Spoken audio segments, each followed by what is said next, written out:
करिए भाई। नमस्कार। आज हमारे बीच में हमारे जो देहरा का उपचुनाव हो रहा है उसके विधानसभा के चुनाव के प्रभारी और पूर्व में हिमाचल विधानसभा के स्पीकर रहे विपिन सिंह परमार जी और हमारे साथ में दूसरी तरफ बैठे हुए राकेश जम्वाल जी जो सुंदरनगर से विधायक हैं। आज ये जो प्रेस वार्ता रखी गई है इसमें आज का जो वर्तमान परिदृश्य है उसके विषय पर हमारे विपिन सिंह परमार जी और आदरणीय राकेश जम्वाल जी आपको धन्यवाद भाई संजीव शर्मा जी जो हमारे इस संगठनात्मक जिला देहरा के अध्यक्ष हैं। और जैसे परिचय में बताया गया हमारे पार्टी के वरिष्ठ नेता कार्यकर्ता युवा मोर्चा के आप प्रदेश के अध्यक्ष रहे हैं और दूसरी बार आप सुंदरनगर से जनप्रतिनिधि या विधायक के रूप में आप वहाँ का प्रतिनिधित्व कर रहे हैं। मेरे सभी पत्रकार मित्रों, प्रिंट मीडिया, इलेक्ट्रॉनिक्स मीडिया से जुड़े हुए साथी, आज आपको या आपके सम्मुख में कुछ बातें यहाँ पर रखना चाहता हूँ। चुनाव का ये दौर चल रहा है और इस चुनावी दौर में राजनीतिक पार्टियां मतदाता के बीच में जा रही हैं और भारतीय जनता पार्टी की जो जनशक्ति है वही बल शक्ति है। उस जनशक्ति और बल शक्ति के बलबूते पर हम जनादेश लेने के लिए ईश्वर रूपी जनता जनार्दन नारायण के घर दरवाजे पर दस्तक देते। परंतु हमारा प्रत्याशी भी यहाँ से भारतीय जनता पार्टी का श्री होशियार सिंह जी घोषित हो गए। कांग्रेस सशोपन में थी पिछले कल दोपहर बाद मुख्यमंत्री के श्रीमती कमलेश जी यहाँ से कांग्रेस के उम्मीदवार बने। उनका अपना पार्टी का मुद्दा है। परंतु मैं एक बात आपके ध्यान में रखना चाहता हूँ। लोकतंत्र में जनमत, विश्वास और राजनीतिक पार्टियों का मान, ये सबसे बड़ी जिम्मेवारी सरकार की है। हमारा 21 तारीख को सुबह 9:30 बजे नामांकन यहाँ जो रिटर्निंग अफसर है देहरा के वहां पर भरा जाना है। पूरी तैयारियों में, और हम कानून को अपने हाथ में नहीं लेना चाहते। हमने जहां पर मेला ग्राउंड है उसकी अनुमति ली थी, उसकी पर्ची हमारे पास है और 21 तारीख को हम वहां पर नामांकन के समय एक विशाल रैली करना चाहते थे। प्रदेश का नेतृत्व हमारे प्रदेश के अध्यक्ष डॉक्टर राजीव बिंदल जी, हमारे नेता प्रतिपक्ष श्री जयराम ठाकुर जी, यहाँ से हमारे सांसद श्री अनुराग ठाकुर और हजारों की तादाद में यहाँ पर भारतीय जनता पार्टी के लोग, जनता जनार्दन इस नामांकन के मौके पर उपस्थित रहना चाहते थे। पर सरकार का दबाव इतना है कि यहाँ के रिटर्निंग अफसर ने जो हमने मेला ग्राउंड बुक करवाया था पूरे दिन के लिए उसको रद्द कर दिया गया। ये मैं कह सकता हूं कि लोकतंत्र की हत्या है। ये हत्या नहीं, ये राजनीतिक पार्टी भारतीय जनता पार्टी का अपमान है, सरकार की शक्तियों का दुरुपयोग है। हमने इस सारे प्रकरण की शिकायत इलेक्शन कमीशन ऑफ इंडिया को भेज दी और जो हिमाचल प्रदेश के चीफ इलेक्टोरल ऑफिसर है मुनीश गर्ग, उनको भी प्रेषित कर दी कि यह दुर्भावना भारतीय जनता पार्टी के साथ क्यों की गई। ये कहा गया कि इस मेला ग्राउंड की जनसभा के लिए इजाजत नहीं दी जाती। ये ग्राउंड किस लिए होते और परमिशन क्यों दी गई।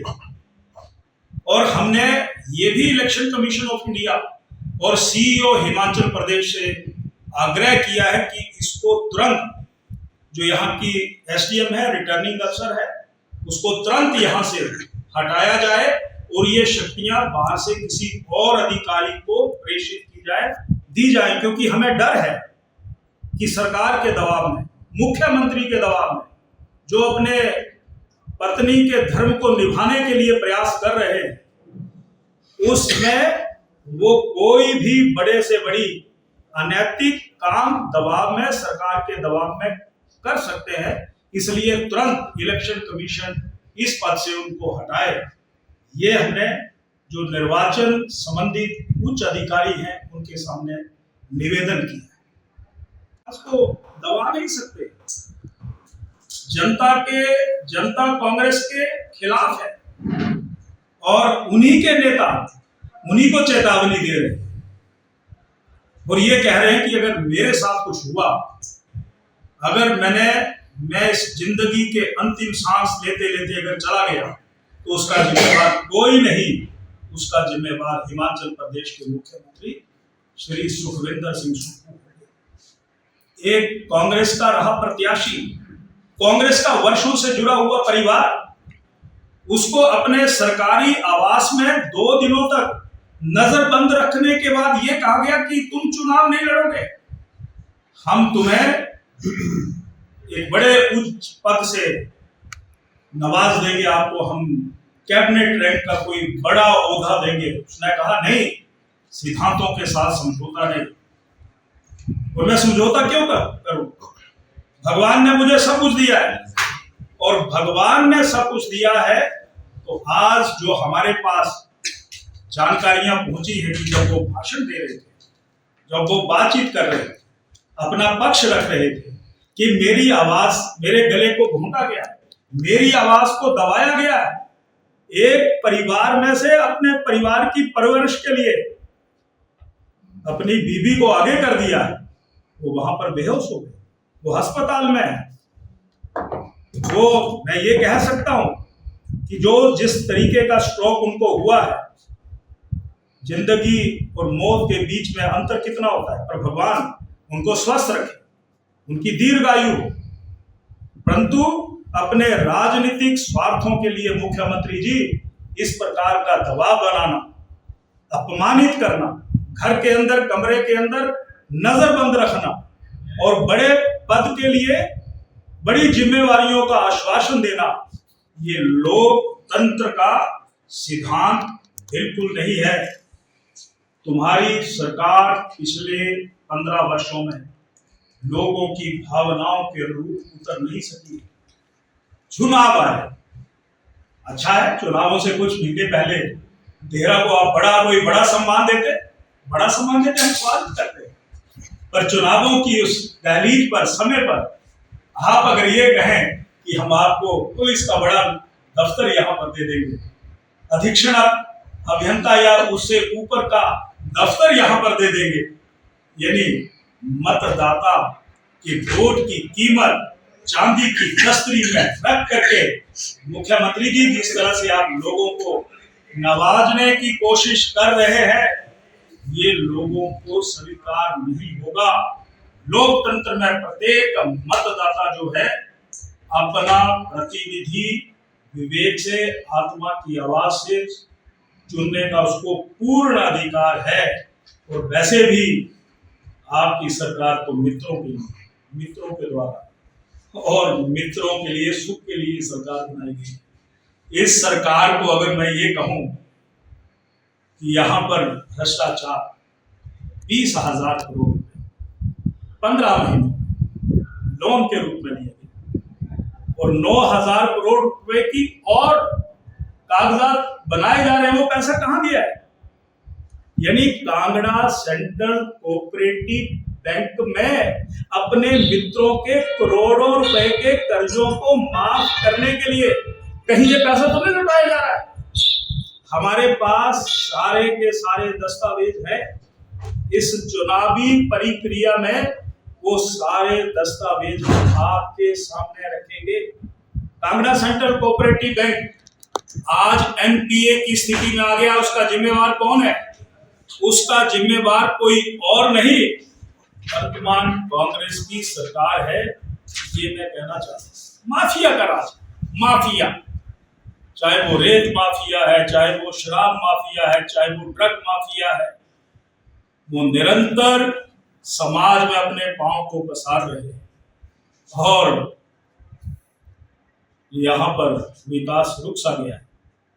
जो टेंडर अपने चहेतों को गोल टेंडर जो है वो बांटे जा रहे हैं। तो ये सरकार कैसी है? ये सुख की सरकार ये अपने मित्रों के लिए बनाई गई है। मैं यही कहना चाहता हूं, मैंने पिछले कल भी कहा था अपने भाषण में कि आज जंगल जल रहे हैं, आज लोगों के नलकों में पानी है नहीं, स्कूल की वर्दियां पूरी तरह बिल्कुल बच्चों को मिल नहीं रही है, और नौकरी के नाम पर चहेतों को रेवड़ियां बांटी जा रही है, और उनको बांटी जा रही हैं जो बहुत ऊंचे स्थान पर बैठे हैं।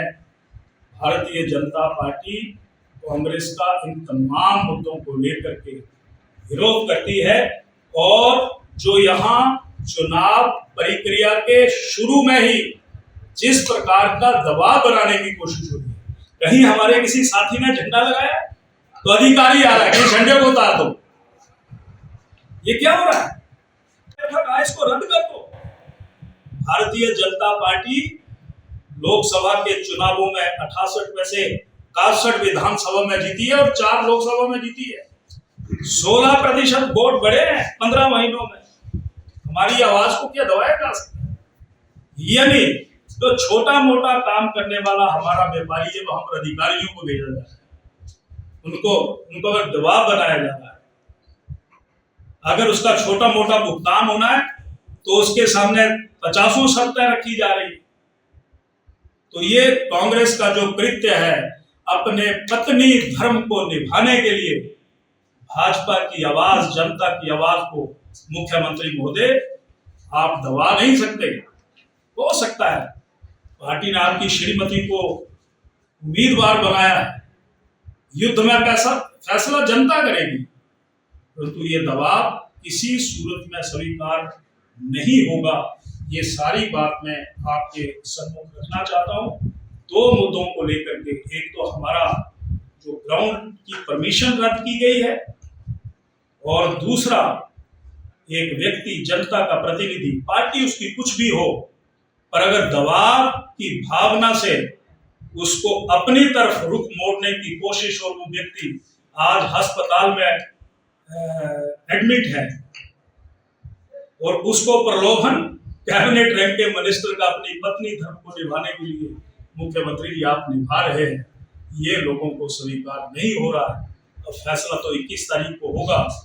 अब सरकार की शक्ति बड़ी होगी या भारतीय जनता पार्टी की जनशक्ति बड़ी होगी, ये फैसला आने वाले दिनों में पूर्ण होगा, यही मैं कहना चाहता हूँ। धन्यवाद। सर, सीएम से कोई देर नहीं, आगे वो जिसको लाना चाहते हैं वो लाए, परंतु चुनाव को चुनाव की तरह दबाव बना करके। आपकी रैली कहीं मध्य में हो रही थी, क्यों हमारी रैली की परमिशन को रद्द कर दी?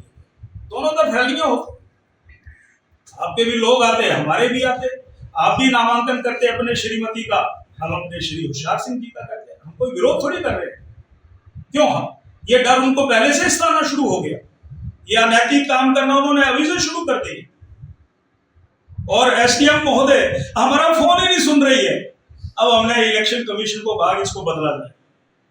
हमें डर है कि ये हमारे नामांकन से छेड़खानी कर सकते हैं, आने वाले दिनों में और कुछ भी कर सकते हैं। इस अधिकारी से हमें डर है, इसलिए तुरंत इलेक्शन कमीशन कार्रवाई करे और इसको यहां से हटाया जाए। ये मैं कहना चाहता हूं। वजह क्या बताइए आपकी अनुमति रद्द करने की? अनुमति को रद्द करने की वजह कुछ नहीं कहेंगे, यही कहा गया कि इस ग्राउंड में रैलियां नहीं होती हैं, इसलिए हम आपको रद्द करते हैं। जिस दिन उन्होंने परमिशन दी थी उसी दिन हमें बता देते कि नहीं आपको परमिशन नहीं दी जाएगी, तो हम कहीं और जगह व्यवस्था कर देते। हम कानून का, नियमों का पालन करने वाले कार्यकर्ताओं और पार्टी के लोग। परंतु कल जब मुख्यमंत्री की धर्मपत्नी कमलेश जी का नामांकन का घोषणा हुई, उसके बाद ये फैसला किया गया। पहले से ही डर सता रहा है, परिस्थितियां उनके प्रतिकूल हैं, परंतु सरकार में कुछ नुमाइंदे वो भी कान खोल करके सुन ले। ये दौर बदलते रहते हैं, समय हालात एक जैसा नहीं रहता है। जनता भाजपा के साथ है। कुछ चुनिंदा लोग, अधिकारी अगर उनका कार्यकर्ता के रूप में काम कर रहे हैं तो वो हमारी नजरों में ये संदेश भी आपके माध्यम से तक उनके पास हम पहुंचाना चाहते हैं। ये सारी बात मैंने आपके सामने